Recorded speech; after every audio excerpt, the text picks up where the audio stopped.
Bonjour et bienvenue sur DigiSchool, je suis Yvan, votre professeur de mathématiques, et ensemble aujourd'hui nous allons voir un exercice type afin d'apprendre à déterminer l'écriture scientifique d'un nombre.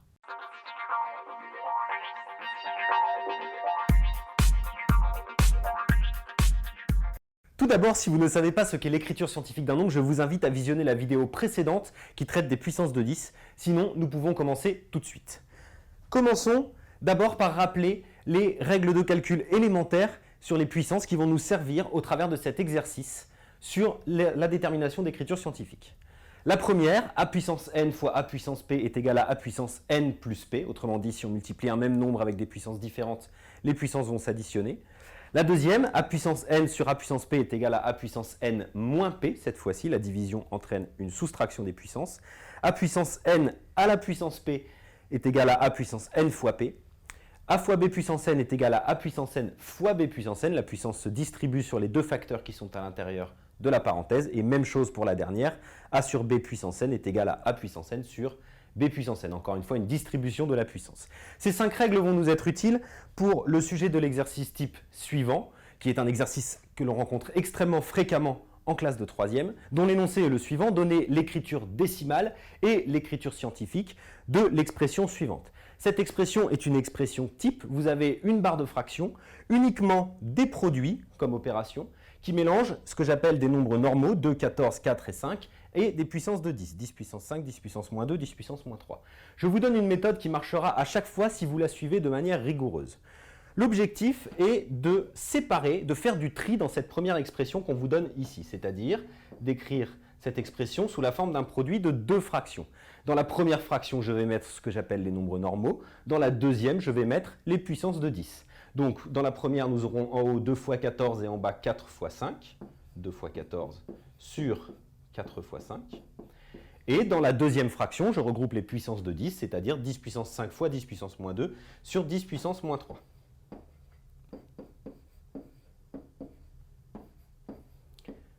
De cette manière, vous avez séparé votre expression ici, qui était assez complexe, en 2 expressions plutôt simples à calculer. Une expression avec des nombres normaux, une expression avec des puissances de 10.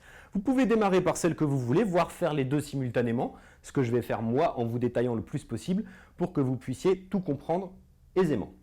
Donc, pour la première fraction, vous avez le choix, vous pouvez très bien faire 2 fois 14 sur 4 fois 5, c'est-à-dire calculer les produits, mais vous pouvez aussi vous poser la question, est-ce qu'on ne pourrait pas simplifier cette fraction ? Pour simplifier cette fraction, rien de plus simple, il suffit de décomposer les nombres qui sont un peu complexes en produits de nombres plus simples. Par exemple, ici, 2 fois 14, je peux l'écrire 2 fois 7, sur 4, je peux l'écrire 2 fois 2, et toujours fois 5. Je me rends compte qu'au numérateur comme au dénominateur, j'ai 2 fois 2. Donc je vais pouvoir barrer ceci. Ça va largement simplifier ma fraction qui se retrouve être égale à 7 cinquièmes. Dans la deuxième fraction, celle avec les puissances, je vais utiliser cette fois-ci les règles de calcul sur les puissances que nous avons revues dans la diapo précédente. On va commencer par le numérateur. Le numérateur, nous avons un produit de 2 nombres identiques avec des puissances différentes. Je vous rappelle que ceci résulte en l'addition des 2 puissances concernées. Donc ici, ça va nous faire 10 puissance 5 plus moins 2. 5 plus moins 2, ça nous fait 5 moins 2, tout simplement. 10 puissance moins 3 au dénominateur restera 10 puissance moins 3. Je passe à l'étape suivante. Ma fraction est donc égale à 7 cinquièmes. 7 cinquièmes que je peux calculer directement qui est égal à 1,4. Et ensuite, je m'occupe de la deuxième. Je n'ai plus du tout à m'occuper de la partie de gauche puisque c'est terminé. Maintenant, je m'occupe de la deuxième. 10 puissance 5 moins 2, ça nous fait 10 puissance 3 sur 10 puissance moins 3. À l'étape suivante, je vais donc pouvoir calculer cette chose-là. Nous avons cette fois-ci un quotient de 2 nombres identiques avec des puissances différentes. Je vous rappelle, d'après les règles que nous avons revues précédemment, que cela résulte en la différence des 2 puissances, la soustraction entre la puissance du haut et la puissance du bas. Ça va nous donner 1,4 ne bouge pas, il n'a aucune raison, fois 10 puissance 3 moins moins 3. Moins par moins faisant plus, ça nous fait 10 puissance 3 plus 3. Autrement dit, 1,4 fois 10 puissance 6. 1,4 fois 10 puissance 6 qui se révèle ici être l'écriture scientifique. Je vous rappelle que l'écriture scientifique, c'est l'écriture d'un nombre sous la forme du produit entre un nombre possédant un seul chiffre non nul avant la virgule, 1,4 est bien un nombre possédant un seul chiffre non nul avant la virgule, et une puissance de 10, ici 10 puissance 6. Ceci est donc l'écriture scientifique. Il est assez rare qu'on trouve l'écriture scientifique du premier coup, je vous mets en garde ici sur cet exemple. Il se trouve que c'est comme ça, c'est très rarement le cas. Ici, nous allons préciser à côté que c'est l'écriture scientifique. Je vous conseille de faire ça dans vos copies de contrôle ou de brevet, bien évidemment. Donc, à côté, j'écris soit écriture scientifique, soit l'abréviation ES. Ensuite, je vais déterminer l'écriture décimale, c'est-à-dire tout simplement l'écriture sans puissance de 10.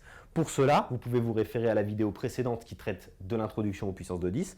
1,4 fois 10 puissance 6, cela veut dire que sur 1,4, je vais décaler ma virgule de 6 rangs vers la droite, puisque nous avons un plus 6. Donc, cela va nous donner 1 400 000.